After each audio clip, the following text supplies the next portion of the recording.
Let me ask you something. Did you ever think that the way you save a file, just a simple file, could have a ripple effect that costs your company thousands or even millions of dollars? I know, it sounds a little dramatic, but in the world of big data, these seemingly tiny architectural choices, well, they're everything. So let's get into it. Here it is. This is the core puzzle we're going to solve today. How on earth can running the exact same analysis on the exact same set of data give you such a wildly different bill at the end of the day? The answer isn't some kind of magic trick, it's just smart data engineering. And once you see it, it'll pretty much change how you think about data forever. All right, let's set the scene. Imagine you're working on a super popular app. Every click, every swipe, every user action is generating this constant stream of really valuable event data. And of course, the business team, they want answers from this data, and they don't want to wait. They need them now. So when you're under that kind of pressure, it is so tempting to just choose the path of least resistance. Just get the data into storage, figure out how to analyze it later, right? Well, let's actually walk down that path for a minute and see where it goes. But I'll warn you, it's a trap, and a lot of people fall right into it. Okay, so the simplest thing you can do, take every single event and save it as its own little JSON file. You wind up with millions, maybe even billions, of these tiny little files all just dumped into one giant folder. It's super easy to write this code, but as we're about to see, it is an absolute nightmare to read from. Now, take a look at the structure of just one of these JSON files. You see all those keys? User ID, event type, timestamp? That information, those labels, are repeated in every single file. Think about that.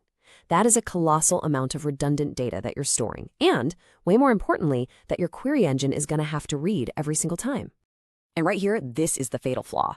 When you ask our analytics engine a simple question like, hey, show me all the data from yesterday, it has no clue which of those millions of files are the ones you want. Its only option is to open every single file, one by one, read it, check the timestamp, and then decide if it should keep it or toss it. It's like trying to find one specific receipt in a warehouse packed to the ceiling with unsorted shoeboxes. So what's the result of all that? Well, to answer that one simple question about what happened yesterday, the engine has to scan the entire 10 terabyte data set. That is just an enormous amount of work.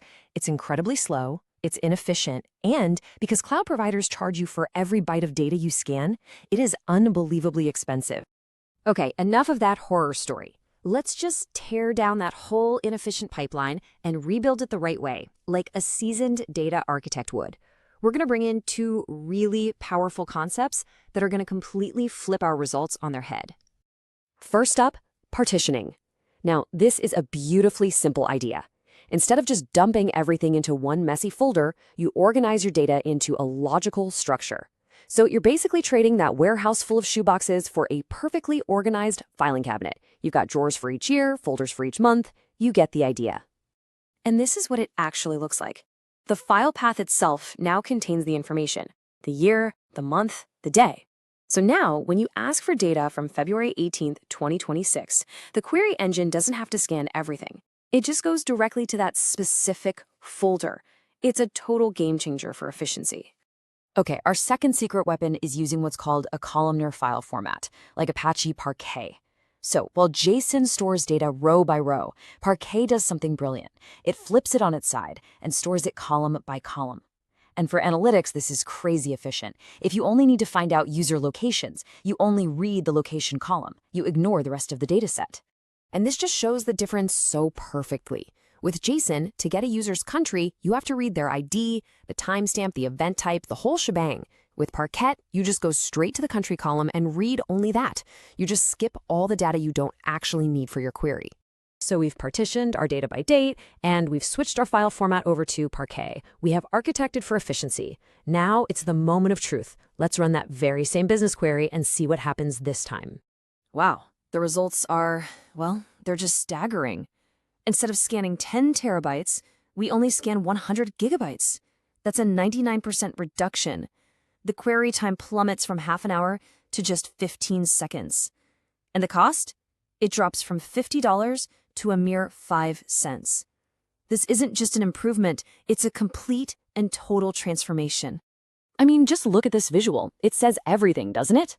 The difference in cost isn't some small optimization. We're talking several orders of magnitude. This is the direct financial impact of doing thoughtful data architecture. It saves real money, and it makes your analytics platform blazing fast. So how can you actually apply this to your own work?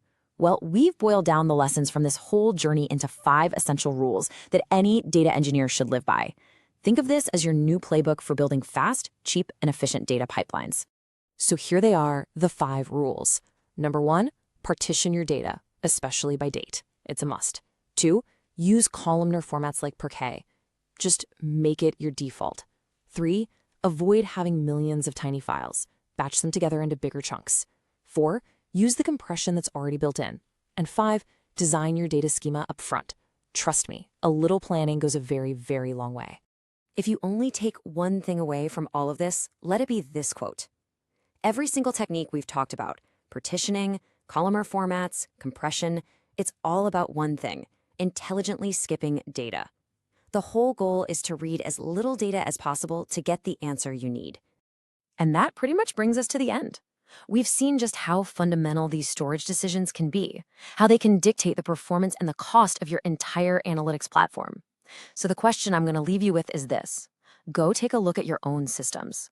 Where are the tiny JSON files hiding? Where are the unpartitioned data dumps? What 5-cent queries are hiding inside your $50 ones?